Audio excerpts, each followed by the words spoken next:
अस्सलाम वालेकुम। डायलिसिस एक ऐसा मेडिकल प्रोसीजर है जिसके ज़रिए ब्लड में मौजूद वेस्ट मटेरियल्स और एक्स्ट्रा फ्लूइड्स को बॉडी से रिमूव किया जाता है। ये प्रोसेस उन पेशेंट्स में परफॉर्म किया जाता है जिनके किडनीज किसी वजह से फेल हो चुके होते हैं।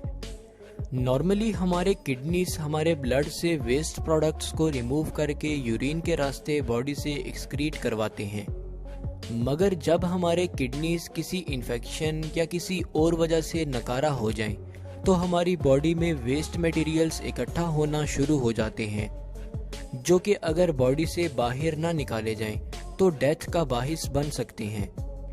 इसलिए इस सिचुएशन से बचने के लिए डायलिसिस का प्रोसेस परफॉर्म किया जाता है।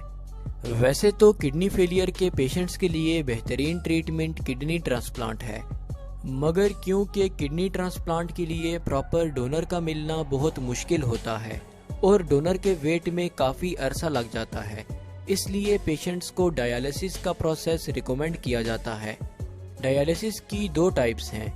Number 1 haemodialysis, number 2 peritoneal dialysis. Haemodialysis dialysis की बहुत कॉमन टाइप है, जिसमें एक मशीन के जरिए, जिसे डायलाइजर कहा जाता है, ब्लड को बॉडी से बाहर फिल्टर करके दोबारा बॉडी में इंटर किया जाता है। हीमोडायलिसिस के लिए सबसे पहले पेशेंट के बाजू में वेन और आर्टरी को एक सर्जिकल प्रोसीजर के बाद आपस में जोड़ दिया जाता है। जिस एरिया में आर्टरी और वेन को आपस में मिलाया जाता है उसे फिस्चुला कहा जाता है।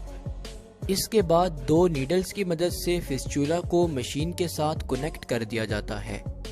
एक नीडल से ब्लड फ्लो होकर मशीन में इंटर होता है, जहां पर मशीन इस ब्लड से वेस्ट प्रोडक्ट्स को रिमूव करती है और फिल्टर किए हुए ब्लड को सेकंड नीडल के जरिए दोबारा बॉडी में भेजती है।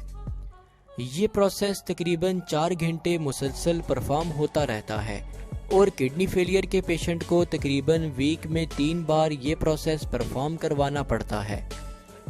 पेरिटोनियल डायलिसिस में पेशेंट के एब्डोमेन में मौजूद पेरिटोनियम कैविटी में ब्लड को फिल्टर करके वेस्ट प्रोडक्ट्स को रिमूव किया जाता है। किडनी की तरह पेरिटोनियम कैविटी में भी स्मॉल ब्लड कैपिलरीज काफ़ी मिकदार में होती हैं। पेरिटोनियल डायलिसिस में पेशेंट के एब्डोमिनल रीजन में कट लगाकर एक ट्यूब यानी कि कैथेटर को पेरिटोनियल कैविटी में इंसर्ट कर दिया जाता है। ये ट्यूब बॉडी से बाहर एक बैग के साथ अटैच होती है और फिर एक क्लींजिंग फ्लूइड, जिसे डायलाइजेट कहा जाता है, पेरिटोनियल कैविटी में इंसर्ट कर दिया जाता है। ये फ्लूइड पेरिटोनियम में मौजूद ब्लड कैपिलरीज से वेस्ट प्रोडक्ट्स को एब्जॉर्ब कर लेता है और फिर इस एक्स्ट्रा फ्लूइड को सेम ट्यूब के रास्ते बैग में ड्रेन कर दिया जाता है। ये प्रोसेस डेली की बेसिस पर 3 से 4 मरतबा परफॉर्म करना पड़ता है और इस प्रोसेस को परफॉर्म होने के लिए 30 से 40 मिनट्स लगते हैं। होप सो आज की इस वीडियो से आपको कुछ ना कुछ ज़रूर नया जानने को मिला हो।